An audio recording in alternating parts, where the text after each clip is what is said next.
भव्य दिव्य असं स्मारक आहे बघा। आकाशातून पाण्याचा थेंब समुद्रातील शिंपल्यात पडला की तर त्याचा मोती होतो। आकाशातून पाण्याचा थेंब समुद्रातील शिंपल्यात पडला तर त्याचा मोती होतो आणि तोच थेंब चिखलातल्या त्या कमळाच्या पानावर पडला तर तो हिऱ्यासारखा चमकून दिसतो। आणि असाच एक थेंब चंद्रकांत कदम बुवांच्या नावाने आरे या गावी पडला आणि आपल्या आरे गावचाच नव्हे तर आपल्या या देवगड तालुक्याचा इतिहास घडला। या देवगड तालुक्याचा इतिहास घडला आणि खरोखर त्यांच्यासारखे बुवा दुसरे कोणी होणे नाही। भजनामध्ये दांड्यान चोपीन सांगण्याची बुवा हिंमत त्यांचीच। अय जरी आता मी तुका सांगलोय तर काय सगळा पेटला बुवा सांगल तर पेटा उठला। पण माझ्याकडे बघून वाटतं का मी ह्याच्यावर पेटा उठलोय? एवढा प्रेम करते तरी एक समजतच ना बुवा। कधीतरी दुसऱ्या आपल्या नजरेत चांगला बघून शिकावं बाय। तर दांड्यात चोपीन म्हणून सांगण्याची हिंमत फक्त चंद्रकांत कदम बुवांची। एक दोन तीन धरून घेतील हातात गावलो तर उभो देतील। एक दोन तीन धरून घेतील हातात गावलो तर उभो देतील। तुझा बोरा खातो देतील तुझा बोरा खातो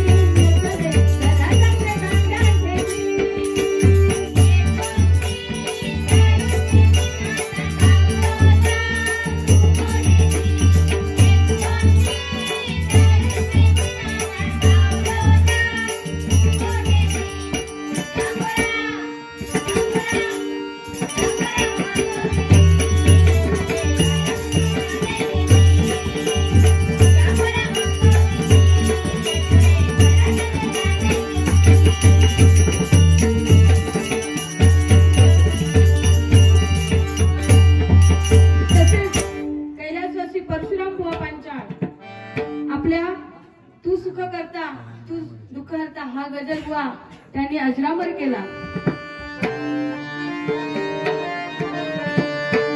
तू सुख करता तू दुःख हरता सुख करता तू दुःख हरता।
आपली भजनाची नौका या महाराष्ट्रातच नव्हे तर या भजनाची नौका विदेशापर्यंत नेणारे म्हणजेच कैलासवासी बुवा विलास पाटील।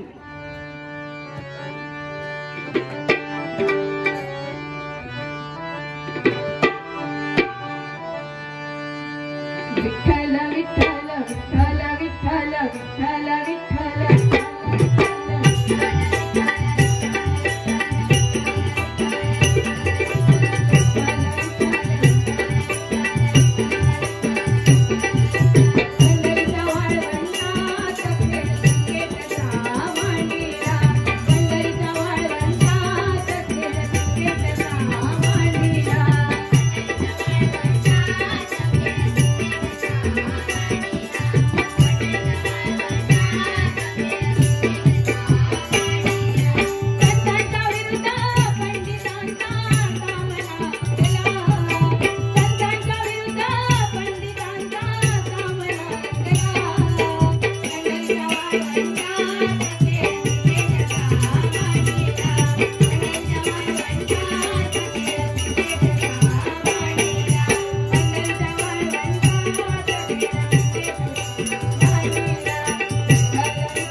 कैलासवासी बुवा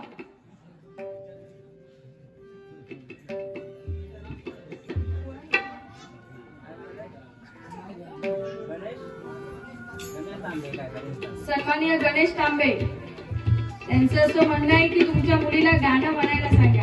यांच्याकडून 100 रुपयाचं पार्सल शिकायला स्वीकारते. धन्यवाद. पण नशीब तुमचं नशीब तर आज जाग्या, कारण भजन झाला की ता उठता.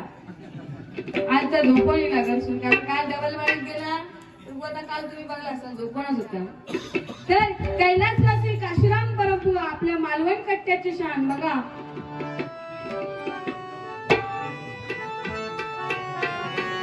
महाराष्ट्रामध्ये निसर्गरम्य सुंदर ते कोकण, महाराष्ट्रामध्ये निसर्गरम्य सुंदर ते कोकण, या कोकणात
पहाडी आवाजाचे बादशाह म्हणून ज्यांना ओळखलं जातं बुवा, तार सप्तकामध्ये ते गायचे.